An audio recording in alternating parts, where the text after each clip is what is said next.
Well, I'm in a position where I can be the best I can be each and every night.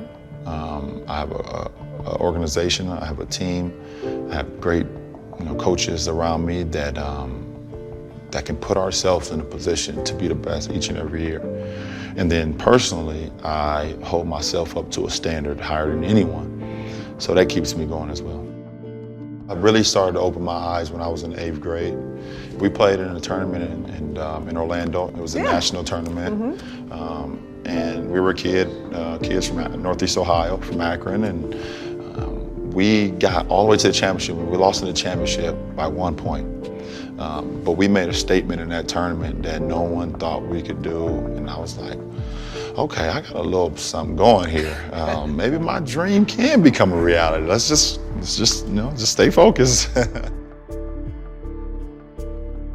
Being an athlete and being around basketball helped mold me to who I am today.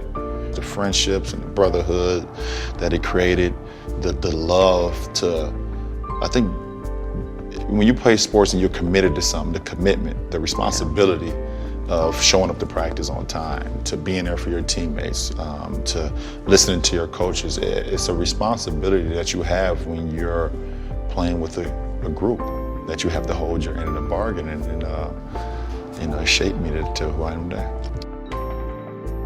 One, try to be better than me. Use me as much as you want. Use what I do. You can use my platform. You can use my words. You can use the inspiration that I try to give. But any way you can be great at doing what you love to do, you got to commit to it. You can't want something but not put in the work. And it doesn't matter what you're doing in life, no matter what it is. It could be a professional athlete, or it could be an artist, it could be a doctor, it could be anything in the world, a president of the United States. But you got to put the work in. And I think if you put the work in, the results will happen organically. And most important, you got to find happiness too. If you're having fun, enjoying what you're doing, then it makes it so much easier. It makes it so much easier to just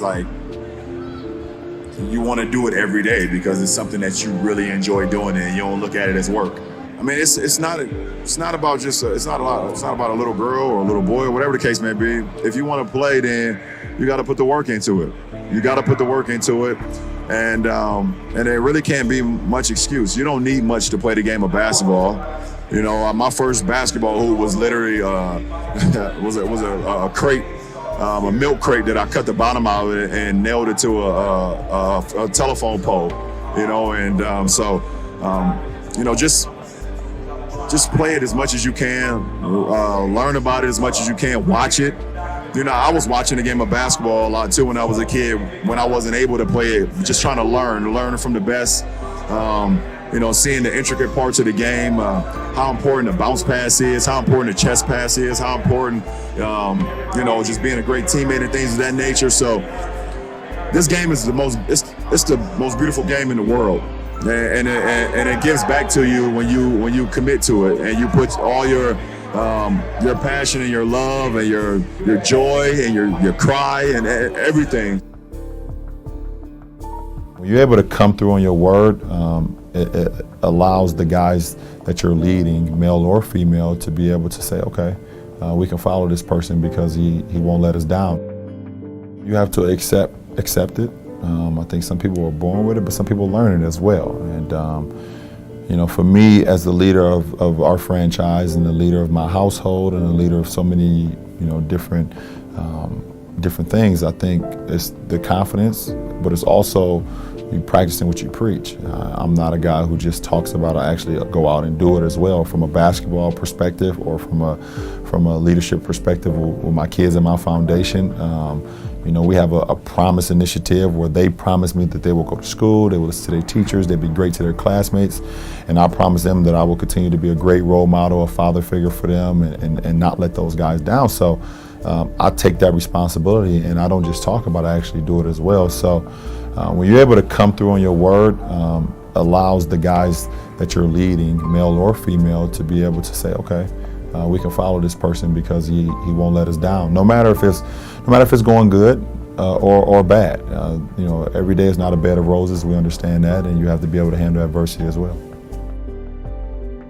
It's kind of crazy right now because I've been sitting and thinking over the past few weeks, past couple months, on what it means to open up a school, and how excited I am about this possibility for me to be able to be in my hometown and be able to open up a school and to know who's going to benefit from it. I know these kids basically more than they know themselves. I've walked the same streets. I've rode the same bikes of the streets that they ride on. I went through the same emotions, the good, the bad, the adversity, everything that these kids are going through, the drugs, the violence, the guns, everything that they've gone through as kids, I know. And for me to be in a position where I have the resources, I have the finance, I have the people, I have the structure, and I have the city around me, well, why not? Why not continue to do great things where you can help the youth, you can help the next, Barack Obama or Michelle Obama, you can help the next, Sean Diddy Combs or Jay-Z, you can help the next, LeBron James, you can help the next, whatever the case may be, Serena Williams, it's an endless opportunity, and it's kind of bittersweet timing because on this hand, I have a brand new school that's opening, and I want to be there on a day-to-day basis, 10 toes down for these kids. And then on the other end, I'm moving to Los Angeles. This is kind of like a dream come true for me. Growing up, I was a Cowboys fan, I was a Bulls fan, I was a Yankees fan, and I've always felt like that was like one of the historic franchises. And you look at the Lakers, being able to play for a historic franchise, with so much history. And now being able to partner with Magic Johnson, someone I kind of looked up to when I was younger and, wanted to make no-look passes like Magic, wanted to get on the break and be Showtime like Magic, and then for it to all come to fruition at this point, I think timing is everything.